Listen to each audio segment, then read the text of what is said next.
After returning from a week-long international trip, I was surprised when my mother-in-law, Julie, called me sounding excited. She mentioned something about a $100,000 windfall we had apparently saved. Confused, I tried to remember any recent time I had saved such a sum. As a freelance jewelry designer, I do have a savings account for emergencies, but I don't keep large amounts of cash around, and my bank card was with me the entire trip. Normally, no one else has access to withdraw such a large amount from my account. Julie said, "He gave it to me, so I took it from the sideboard drawer. You guys are doing well, so it's fine." Her words left me bewildered. Before I could ask more questions, she quickly thanked me and hinted at counting on me for future financial help, before hanging up. I was left puzzled about the missing $100,000 until Larry, my husband, came home and explained the misunderstanding. A month later, Julie bombarded me with numerous calls. At first, I ignored them, but the constant ringing eventually made me answer. Seeing over 50 missed calls on my phone was alarming. When I picked up, Julie's loud voice filled the room, accusing me of ignoring her. Her tone suggested she felt wronged, but to me, it was just the result of her assumptions. My life as Olivia, a 37-year-old busy freelance jewelry designer wanting children, but overwhelmed by work, is shared with my equally busy husband, Larry. He used to have a corporate job, but now helps me manage my growing design business. Early in our marriage, my design jobs were rare, and we largely depended on Larry's steady income. Now, as my business flourishes, our roles and responsibilities have changed, but so have our challenges, like dealing with unexpected family misunderstandings about money. As I neared 34, my career as a jewelry designer was taking off, and I needed to organize my busy schedule better. Seeing the demands of my business grow, my husband, Larry, who was doing well at his company and about to get a promotion, made a bold choice. He quit his job to join me, using his management skills to help our business. Together, we got contracts with big international brands, improving both our work and personal lives. But with success came new challenges, especially with Larry's mom, Julie. She lived alone and saw our lives as luxurious, often asking us for money. "You always seem to be living so lavishly. I'm jealous," she would say. My job required me to attend product launches and dinners with executives, which Julie saw as fun outings. Her requests for money became more personal over time. "I'm going to throw a party for my friends soon. Can you give me some money for it?" she asked once. Even though it looked like we could afford it, keeping up our business image was expensive and full of obligations. We weren't living in luxury. These were necessary parts of our work. Julie, full of envy and sarcasm, didn't understand our expenses. "Dressed up beautifully, eating at expensive places, I envy you," she'd say. Despite my repeated refusals, Larry, being her son, would sometimes give in to her demands. If giving her a little money keeps her quiet, then it's worth it, he'd argue, finding it easier to appease her than have our work disrupted. But Julie's demands only grew. Recently, she wanted a new dress for an upcoming gathering. Just the other day, Julie came over and pestered Larry. "Wouldn't a three-piece suit work? We've been asked to buy clothes before," she said. "There might be cheaper options, but what Julie wants is certainly not cheap." I explained to Julie that it was a fancy party and she couldn't be the only one in old clothes. She also insisted on a matching bag, which left us frustrated. To handle her frequent requests, Larry had set up a credit card in Julie's name for her expenses. At first, she overspent a lot and Larry had to warn her. Even though he asked her to tell us before making big purchases, she kept spending too much. This constant demand for money left both Larry and me exhausted, trying to support family while keeping our business stable. I found an exquisite ring and couldn't resist buying it, though I regret not telling you first. Unfortunately, the bill was huge. Julie said, "If spending is going to be this uncontrolled, Maybe it's best to take back the card. We just can't cover these costs, Larry said. The credit card was in Julie's name, but Larry was the one managing and paying the bills. Julie treated the card as if it had no limit, not realizing every purchase had to be paid for. Since the money wasn't coming directly from her, she kept using it freely. To control her spending, Larry set a limit on her card. Julie stormed into our home one day, frustrated. "What the heck? I couldn't pay for my shopping the other day." "Why?" she complained. We explained that her excessive spending was straining our finances, so we had to lower her limit. "It's still enough, right?" Larry asked, trying to keep the peace. "But you two are still dressing up and going to fancy places. How is what I'm doing any different?" Julie protested, thinking our activities were just for fun. "That's part of our job, Julie. If that's a job, then what I'm doing isn't any different. It's unfair that only you two get to have all the fun," she argued. While it's true that our work involves attending events in luxurious venues, these are professional obligations, not leisure activities. Despite her misunderstandings, setting a limit on Julie's credit card seemed to calm things down. Occasionally, Julie would visit and complain to Larry, but overall, life continued without major disruptions. As the year ended, an exciting opportunity came up. A foreign brand manufacturer approached me with a proposal to expand our business by moving overseas. This prospect thrilled me as it could elevate me to the ranks of top-tier designers. Larry, ever supportive as my manager, was all for it. "It's a chance we have to take," he affirmed. However, the idea of moving abroad brought a new concern. Julie. Given her past behavior, it was a real worry that she might insist on joining us overseas. The thought of living internationally was exciting, but dealing with Julie's demands in a new country was daunting. When we told Julie about our plans to move overseas for work that weekend, she reacted as we expected. "I want to come too," she declared, assuming our move would be a long vacation. Larry tried to explain, "We're going there for work. It won't be as leisurely as you think." But Julie was skeptical. "You're trying to trick me. You're planning to live even more lavishly there without me watching," she accused. "We're not moving there permanently. We'll come back after our work is done," I explained, trying to calm her concerns. Yet she retorted, "You're saying that, but you're planning to leave me behind, aren't you?" Larry and I were both exhausted by this repetitive argument. In an attempt to compromise, Larry suggested, "Okay, we can't take you with us, but how about we pay for a week-long trip for you instead?" Julie perked up at this. "Really? Are you sure?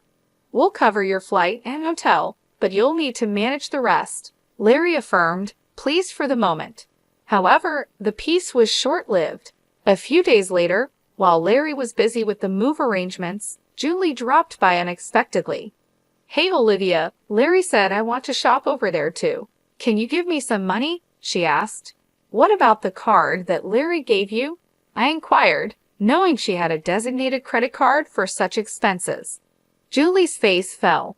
"That's the thing. Larry finally took it away from me the other day," she admitted. It seemed she had been reprimanded for overspending, and anticipating the challenges of managing finances with different currency rates overseas, Larry had confiscated the card. "I don't have that kind of money on hand either. I can't give you money without Larry's approval." "Can you ask him?" I suggested, knowing full well Larry's stance. "It's no use asking him. That's why I'm asking you," she pressed, raising her voice in frustration. Julie did end up going on a 15-day trip abroad, which I assumed Larry managed to fund somehow. Upon her return, she called me, brimming with excitement. "I'm back, and it was so fun." She shared tales of her sightseeing and dining adventures, though I hadn't asked. "And I overbought souvenirs and couldn't fit them in my suitcase, so I had them shipped here. Can't wait for them to arrive," she exclaimed. "That's nice," I replied, trying to keep my tone neutral despite feeling a bit overwhelmed. "Thanks to the money you saved up, I had a blast," she exclaimed. "Saved up money? What are you talking about?" I responded, puzzled and a bit alarmed, having no recollection of setting aside money for her splurge. I found it in your house's sideboard drawer, she said, claiming she took $100,000. I was stunned. Why would such a large amount of cash be stashed away at home, especially not in a drawer where anyone could find it? Confused, I confronted her. I'm not sure what money you're talking about, but taking it from our house without permission is theft, even if you're family. Do you understand that? Julie's response was unsettlingly casual. That's why I'm telling you now. I used it. Consider it a post-factum report, she declared unapologetically. I have no idea about this money, but if you took it and used it without telling anyone, that's a crime. And if it was something Larry had set aside for an important transaction, it's even more serious, I explained, trying to make sense of the situation. Despite this, there hadn't been any noticeable disruptions in our business finances during her trip. You two live so extravagantly, so why can't I have a little of that? Think of it as doing a favor for your parent. It's not a big deal, right? She rationalized, showing a sense of entitlement that was hard to comprehend. It's one thing to ask for help from your son and his wife, but this is not how you should behave after taking someone else's money, I replied, still in disbelief. I'm glad you enjoyed your trip, but I'll have to discuss this with Larry when he returns. Larry will understand. After all, I'm his only mother, and $100,000 isn't much to him, she assumed. All right, I'll pass the message along, I said, astounded by her lack of awareness. Later that evening, when Larry came home, he looked troubled. Olivia, do you know about the money I left in the drawer? He asked urgently. 20 days ago, I withdrew it from my bank account, and now it's gone. Keeping such a large sum in a drawer, didn't you think it was careless? He questioned. I needed cash immediately for an urgent payment. Do you know anything about it? It suddenly clicked. Julie's earlier call thanking me for the $100,000 and mentioning how much fun she had made sense now. It was Larry's money meant for a crucial purpose. Larry, today Julie called, thanking us for the $100,000 and saying she had a blast with it, I explained. I didn't understand what she meant until now. I explained, piecing everything together. So it was Larry's money, but what was such a large amount meant for? I asked. Hey, if it wasn't for a business payment, we've been doing bank transfers for a long time, right? Why cash all of a sudden? I questioned, trying to understand the whole situation and deal with the consequences of Julie's actions. I knew it was Larry's money that had disappeared, but I didn't know the full story. Julie had taken the money without telling us, and I needed to understand why. I asked Larry, puzzled by the situation. Larry began to explain. After he reduced the credit limit on Julie's card, she started secretly borrowing money from various sources, including consumer finance cards and credit cards she had opened without our knowledge. When Larry found out about her growing debt, he took away all her cards and withdrew cash to settle her debts directly, aiming to bypass the banking system to keep our business accounts clean and maintain trust with our partners. This was also partly a farewell gesture, as we were moving abroad and wouldn't be around to manage such issues for her. Larry explained, I planned to handle her debts discreetly to prevent our financial records from getting complicated. A month had passed since then, and as I was busy packing for our move, Julie's frequent calls became hard to ignore. When I finally took her call, her voice was filled with desperation. Why aren't you answering my calls? I've called so many times, she said, almost in tears. I'm sorry, Julie. I've been caught up with the move. What's going on? I asked, trying to remain calm and give her a chance to explain her side. It's not just one thing, it's everything. They're asking for payments almost every day.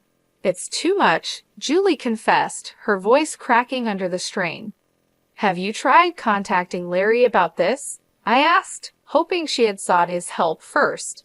He seems to be blocking my calls. I can't get through to him at all. Olivia, you're my only hope now. Please help me, she pleaded. I realized then just how complex the situation had become. Julie's financial recklessness had led her into a maze of debt, and now, cut off from Larry's assistance, she was turning to me as her last resort.